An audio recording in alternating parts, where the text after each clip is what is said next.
Welcome, everybody. I'm here today with another of my favorite people, Chris Olshan. Chris is the chairman and CEO of the Luxury Council, an organization that I've had the honor of being a part of for at least the last decade or so. Yeah. Chris, for the people who don't know, why don't you tell them a little bit about what the council is and what you guys do? Sure. So we are a by invitation only membership organization for C-suite executives of luxury brands. We help them understand how the market and customer is changing, what's going on in the overall economy, help create unique partnerships and collaborations, and essentially serve as a Swiss Army knife and handle anything behind the scenes that's either growth strategy or pain point for C-suite executives. And this is not just real estate we're talking No, about. across all luxury. And brands. that's really what separates us from everyone else. We have brands from the cruise industry, private jets, automotive, fashion, jewelry, wine and spirits, accessories, real estate, consulting, publishing, on and on and on. And when you get the view from a CEO from all of these different segments, you really get a well-rounded picture of how the luxury market is moving, what the customers are buying, why they're buying or why they're not, and what brands should be doing to get the people with the most money to spend more money. Yeah, and so today we're here in this amazing apartment. Yeah. You've had a chance to take a look around. I did. From your perspective, what do you think? It's definitely luxury. Right off the bat, I walked in and I realized I know the designer that renovated and redid this place, Bjorn Bjornsson, who is a brilliant Scandinavian designer. It absolutely has that clean, bright feeling about it.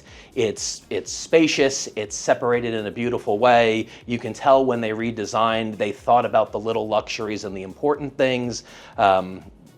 Some of the things that most people wouldn't consider luxuries right away, like all of the light switches are slightly lower, so they're wheelchair accessible. Not something most people consider until they're in the position of needing a wheelchair, and all of a sudden that little luxury becomes something amazing. So you can tell they really put a lot of time and effort into how they designed and how they set the space up. And that's the perfect segue to talk about today's topic, Yes. which is something that's been close to your heart and that we've talked about for many years. It's a concept that you actually created. Yes. Amongst high net worth folks, what they're looking for in the luxury sort of thing. And it really comes down to an acronym that you've termed CMEs. Correct. The whole idea of the CME was, as the pandemic was hitting, most brands realized that the customer was changing their shopping habits, their perception of luxury, and nobody could figure out exactly how to classify it. So we had a couple of universities and consultancies come to us and say, 20 years ago you worked with American Express and came up with the 4 stages of luxury with them. What is it today? And as I sat there, I said, what do I really want from a brand? And the simplest answer was, I want the brand to see me. And as soon as I said it, to your point, I had an acronym, and that led us to kind of breaking down what it means to be seen by a luxury brand, what's the price of admission to have even a chance at their business, and what does a brand need to do to possibly even engage that customer. So let's break that down in the case of this one apartment. Sure. Right? So the first S in CME. I would say before we even do the first Sure. S, we split it to C and me. And the reason for that is C is everything external. Me is everything that is more personal to you. Now that matters because as we've gotten a few years past the pandemic, the C has become, it used to be the CME was the price of admission. Now C is kind of that pre-registration that you're not even going to have a chance at the price of admission if the brand's not doing. Me is what engages them and then gives you a chance at their business. So on C, the first S is socially conscious. And we always say socially conscious, not socially responsible, because let's be honest, you can put vegan leather on a private jet. That's being socially conscious, but flying privately is not exactly socially responsible. So there's kind of a balancing act when you're talking about something that's supposed to be luxury, is supposed to be excessive, is supposed to be opulent and more than you actually need. And a lot of that, I think, comes down to the fact that the consumer knows the difference between the fake and the real. Absolutely. When it comes to that, right? So it can't be just performative social consciousness. Correct. It really has to be baked into the DNA. Yes. Right? And here in this apartment, even though that's, a pretty lofty type of idea, you still see bits Oh, of it, completely. different things. In fact, just walking through, I saw a number of things. You know, Yeah. rather than window units, they've done a really efficient central air system. The way the space is built, as you can see, there's massive windows and lots of natural light. It eliminates the need for lights on in the building as often. The direction of the apartment and the way it faces, you can open up windows on both sides of the apartment and get a great cross breeze, again, eliminating some of the energy use and costs. Concrete floors, so easier to keep, balanced temperatures, things of that nature. Right. And knowing Bjorn's work in the past, we also know that he tends to use very sustainable materials. Correct. Things of that nature. Okay, great.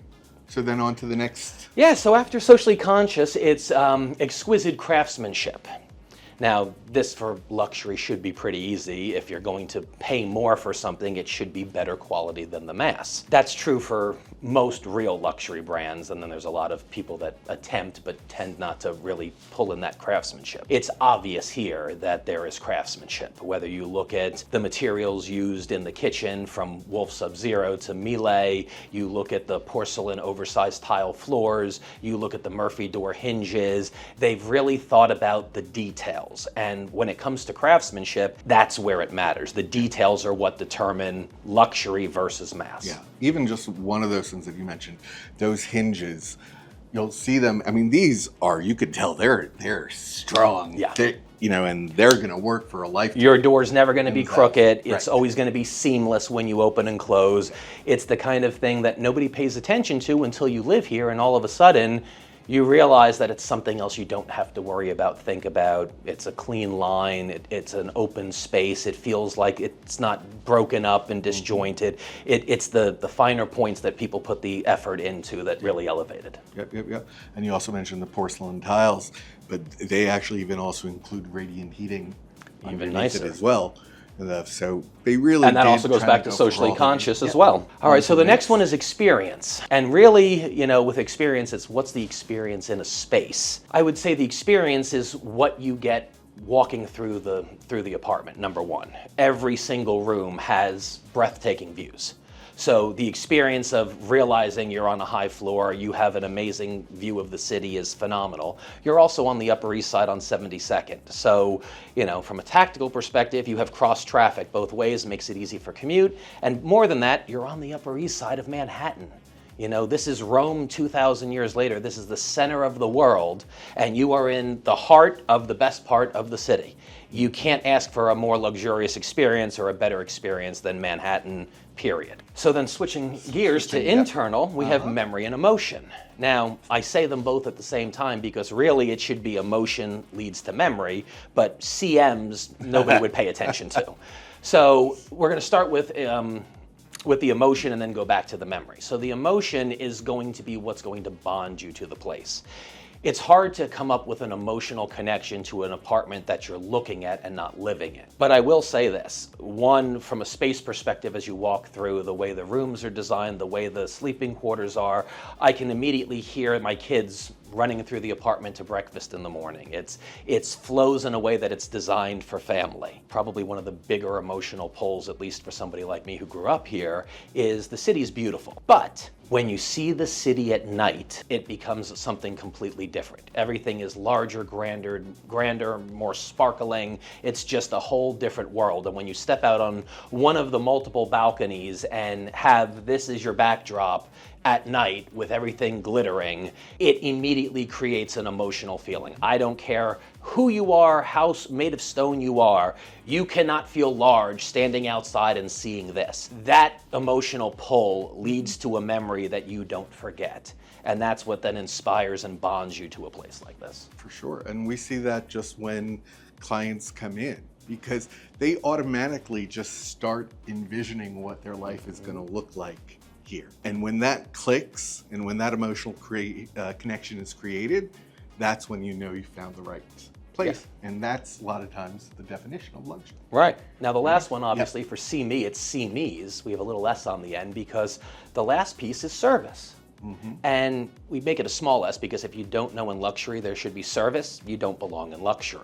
And so there's a few ways to look at that. From the doorman when you first show up that makes sure you get into the lobby easily, to the person at the desk, to the people in the fitness center. The service and the level of connection you get with everyone is magical, not to mention the level of service from Keller Williams and you especially. I mean, that kind of seals the deal. So yeah, as somebody that focuses on this is through and through a luxury space and absolutely gorgeous. Yeah. Look, and I've had the opportunity to get to know some of the service people in the building, and these folks really are truly top notch. You can tell that they care about their residents enough, and that they know them, that they see them. Yep. You know, hey, look, we wrapped it all up. Exactly. It's not just an acronym. No. Wonderful. Well, thank you so much for coming. It's been Anytime. amazing. And I'd love to finish with basically the tagline for the Luxury Council, because I think it fits perfectly here. So obviously we deal with C-suite executives who are very busy. So if they come to an event, we always close the same way, which is thank you for the investment of your time and the luxury of your company. That's amazing. And we would love to have the luxury of your company. So come on down and we'd love to show you this apartment.